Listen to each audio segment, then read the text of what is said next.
Autre sujet qui nous préoccupe aujourd'hui, évidemment, c'est la dette française et ses tensions sur les taux français. On voit qu'on est à 3,50, un peu plus, un 3,51 à certains moments, donc que le risque politique est véritablement là à nouveau sur les marchés. Est-ce que les prochaines adjudications de bons du Trésor qui sont prévues sur le mois de septembre sont à risque ? Alors, ce qu'il faut avoir en tête, c'est que il y a environ 8% de la dette totale française qui va être renouvelée d'ici la fin de l'année.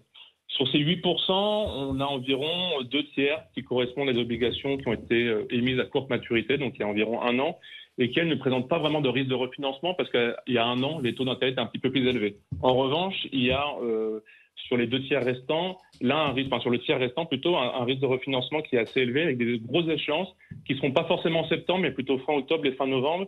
Et là, avec un risque de refinancer la dette à des niveaux d'intérêt beaucoup plus élevés, ce qui va inéluctablement peser sur les charges d'intérêt qui vont être payées par l'État français. Et là, pareil, il faut bien avoir une lecture cohérente. Il y a deux messages. C'est qu'on a une charge d'intérêt dont la trajectoire, elle augmente, même qu'on la calcule en pourcentage du PIB, en pourcentage des recettes, en pourcentage des dépenses. Ça, c'est inquiétant, mais on est encore loin des niveaux qui existaient avant 2010, avant les politiques monétaires non conventionnelles.